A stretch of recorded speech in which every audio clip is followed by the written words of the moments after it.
With just the stroke of a pen, President Joe Biden, in the waning days of his administration, can restore reproductive rights and sexual equality to women by ordering the National Archivist to publish as the 28th Amendment, the Equal Rights Amendment that was passed ratified by its 38th state, Virginia, back in 2020. Yes, it's been kicking around for 100 years. Yes, it was approved by Congress in 1972.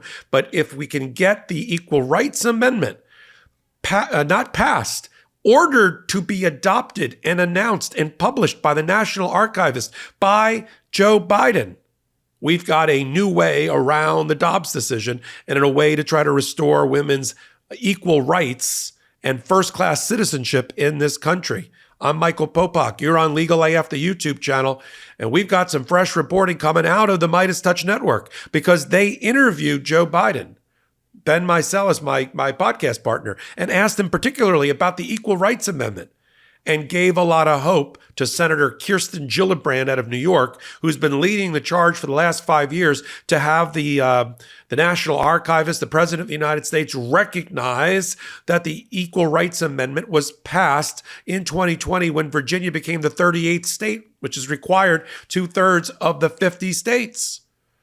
And so let me just frame it, then I'm going to go right to that clip of Ben asking President Biden and hearing the response, which is very encouraging. Now, when the Equal Rights Amendment was first proposed over 100 years ago, it finally got around to being up before the Congress, which is the first step in an amendment process like this, in 1972, and it was passed by the House and the Senate in 1972 with the required 2/3 vote. It then went out to be approved by the various states. There's nothing in the Constitution that says in order to change the Constitution or amend it, there's a timer on. There's a time limit on it.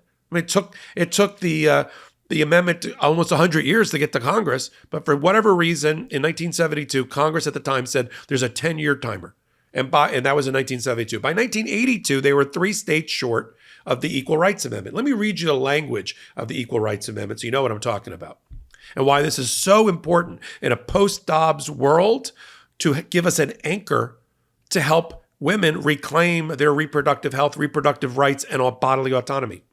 It says in Section 1 of the amendment, and this could be the 28th Amendment if Joe Biden does it, equality of rights under the law shall not be denied or abridged by the United States or by any state on account of sex. Do you see how that, if it's part of our Constitution, gives us and women a new way to try to regain their right to make bodily decisions, including abortion?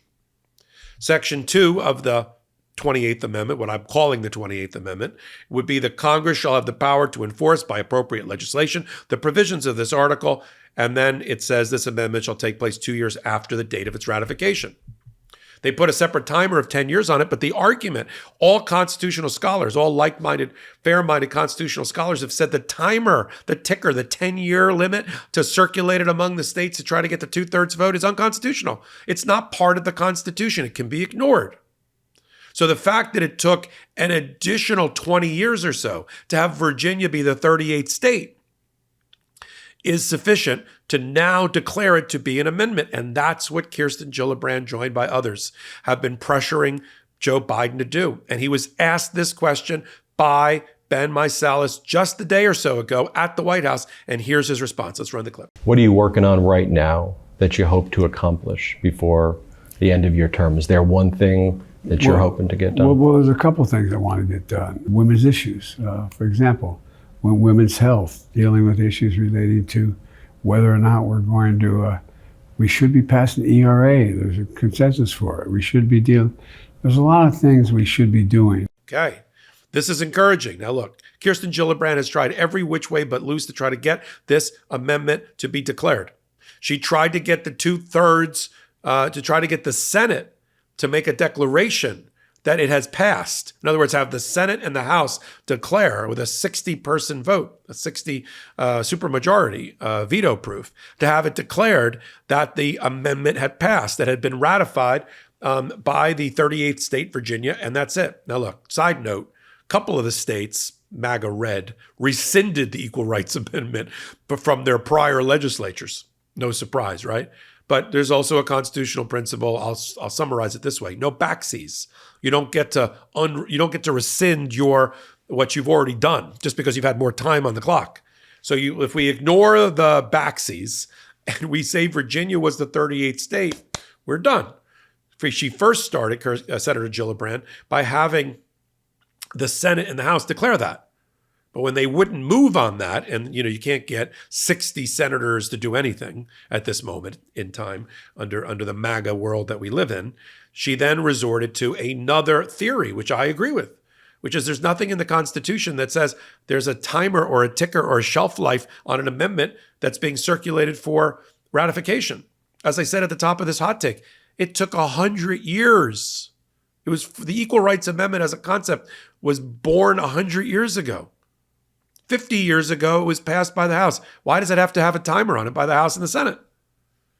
The 27th Amendment about how Congress people get paid, that was proposed 200 years ago. There's no time limit on that. In other words, there's nothing in the Constitution that says, well, you got to do it in 10 years or you forget it. They just did that. They thought it would sort of, I think what the thought process was, not that it would die a slow death, but that it would motivate states to do it now, kind of create a momentum. Well, it didn't. It got a momentum to 35. It had a hard time getting those last 3 states until Virginia during COVID was the last one. So that's where we're at. And the great aspect of this hot take is that we got some breaking news. You just heard it right there, where Ben got Joe Biden to say he's considering. Now, what is he considering? He's considering doing what a president can do, ordering the National Archivist. I love that title. I love that position. I don't even know what it does. No, I mean, I know what it does. The National Archivist to publish as the 28th Amendment, the Equal Rights Amendment. And you can see if that happens, because the rationale is it's already been passed. It's already been ratified. We just need the government to recognize it. And only Joe Biden, while he's in control of the administration, can order his employee, the National Archivist, to do this. And then once it's announced, it's an amendment. And then we, women and people who support women, can then use it to go back at that stubborn thing called women's rights to make a choice. Because now she has new constitutional protection under the Equal Rights Amendment, that no law can be used to abridge her rights as a woman or anyone or any sex, right? So we're going to continue to follow all of that right here. You're here already on Legal AF. You see the importance, I hope, of the things that we discuss and how we discuss them. And the seriousness of them. I mean, we do it in a way, hopefully, that's also entertaining, but I take this thing seriously. You're at the intersection of law and politics right here with me, Michael Popok. Take a minute, hit the free subscribe button, and let's do this together as independent media, as independent commentary and analysis without outside investors. So until my next hot take or reporting here on the Legal AF YouTube channel, I'm Michael Popok. In collaboration with the Meidas Touch Network, we just launched the Legal AF YouTube channel. Help us build this pro-democracy channel where I'll be curating the top stories at the intersection of law and politics. Go to YouTube now and free subscribe at Legal AF MTN. That's at Legal AF MTN.